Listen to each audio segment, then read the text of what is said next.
Bismillah. Ceux qui veulent faire entrer leurs sentiments dans une décision l'emportent rarement sur les réalistes, qui s'en tiennent à la logique. Kateri avait vu juste. Nous étions en train de nous épuiser à accomplir une tâche impossible. Et nous imposions à Victo une longue torture. Les harnais qui le reliaient au porteur pressaient ses blessures, en lui infligeant une souffrance constante. Il s'en plaignait le moins possible, mais ne pouvait s'empêcher de gémir. Nous avions modifié l'ordre des cordées. Joseph guidait la première et testait échelle et barreaux, en se fiant plus à l'analyse qu'à la force physique. Mais nous n'avions pas le choix. Maori ne pouvait pas nous aider à porter Victo et garder sa place de guide. Kateri suivait Joseph, chargé comme lui de 2 sacs, un fardeau moins lourd que le nôtre, mais quand même suffisant pour fatiguer, et son volume le rendait encombrant. Nous 3 restions en queue. Celui qui portait Victo prenait invariablement la dernière place et ne s'encordait pas aux autres. En cas de chute, il n'y aurait que 2 morts. Changer de place et surtout faire passer Victo d'un dos à un autre représentait d'effroyables acrobaties, plus pénibles et plus dangereuses à mesure que la fatigue émoussait nos réflexes. À son réveil, au moment du départ, Victo avait protesté contre notre décision et repris à son compte les arguments de Kateri. Il y avait eu une longue discussion. Kateri ne s'en était pas mêlée, et elle continuait à se taire, alors que les faits commençaient à lui donner raison. Victo avait fini par se laisser persuader, ou du moins par ne plus protester. Mais je le devinais mal convaincu. Il avait répété trop souvent qu'il ne voulait pas être un fardeau pour accepter de bon cœur sa situation présente. Victo était le moins égoïste des hommes. En dessous de moi, la respiration de Maori devenait de plus en plus haletante. Très bientôt, j'aurais à le remplacer. J'essayais de ne pas sentir d'avance le poids que j'allais devoir porter. Pendant 1 heure, une demi-heure aurait été tout juste tolérable, mais nous ne pouvions multiplier trop ces transbordements risqués. Devant moi, les pieds de Théode escaladaient les barreaux. Lui pouvait jouir d'un temps de répit. 3 hommes pour une tâche qui en aurait épuisé bien davantage. Qu'en serait-il demain et après-demain? De plus, le martyre qu'endurait Victo n'allait pas l'aider à guérir. Il aurait fallu pouvoir le maintenir. Sous calmant, nous n'en avions pas assez.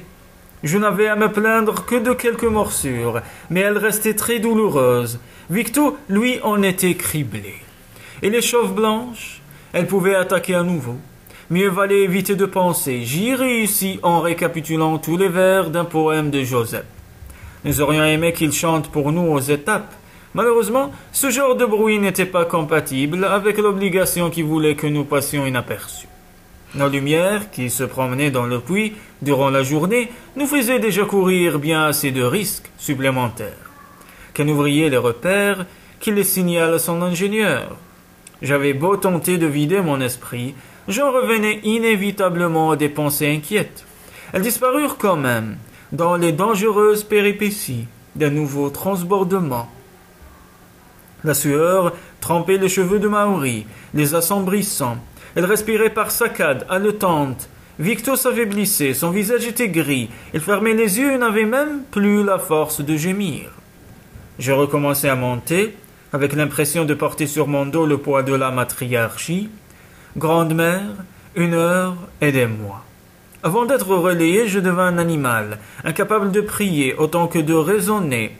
Un animal qui grimpait, obstinément parce qu'il ne pouvait imaginer autre chose à faire. Dans mon dos, Victo brûlait de fièvre, je ne le réalisais même pas.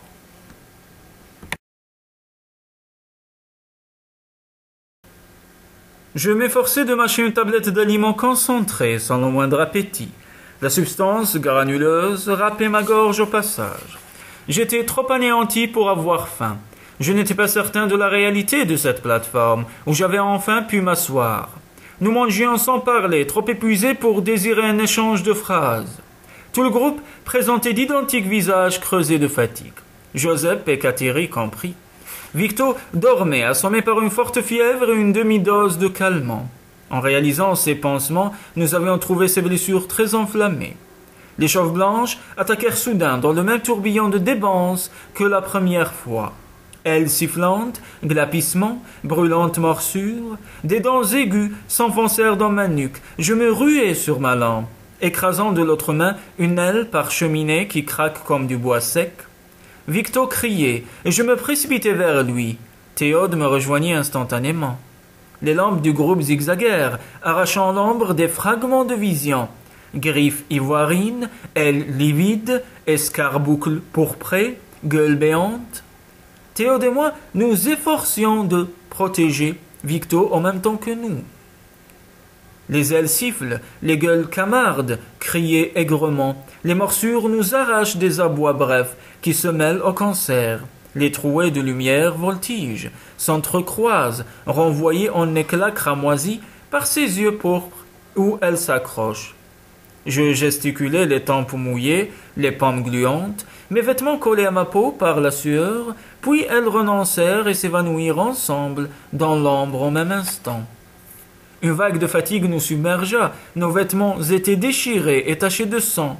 Kateri avait un lobe d'oreille lacéré, Maori une morsure cisaillée à l'angle du menton, ma nuque profondément entaillée saignait abondamment. Grande mère, merci. Victo n'avait récolté que 2 morsures supplémentaires.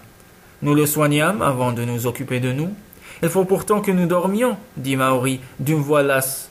Espérons qu'elle nous laissera en paix, au moins quelques heures, à la grâce de la grande mère. Je prendrai le premier tour de garde, dit Joseph. Je suis fatigué, mais quand même moins que vous. Kateri ne proposa pas son aide, et nous ne la demandâmes pas. Nous n'avions plus confiance en elle.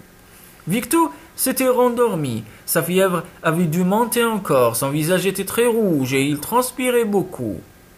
Nous disposâmes les lampes afin d'être le mieux possible protégés par leur clarté.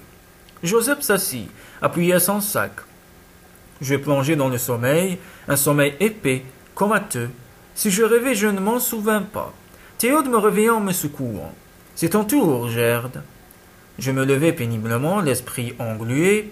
Mes blessures se réveillèrent aussi et me rendirent ma lucidité. « Comment va Victo ?»« Il dort. J'ai touché sa joue sans le déranger. Elle était moins chaude. La fièvre doit baisser. » Je soupirai et m'installai pour la garde morose, silencieuse, qui me laissait seul avec mes pensées. J'eus tout le loisir de les remâcher encore et encore. Victo ne bougeait pas. Merci à la grande-mère pour ce sommeil paisible. Nous ne découvrîmes la réalité qu'au moment du départ. Victo ne dormait pas, il était mort.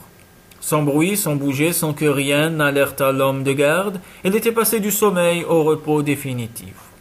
Son cœur a lâché, dit Joseph. Mais il ne s'en est jamais plaint, gémit Théode incrédule. Il pouvait avoir une faiblesse cardiaque et l'ignorer, répondit le chanteur. Son âge, ce voyage trop dur, les morsures. Mon chagrin s'aggravait d'un intense sentiment de culpabilité.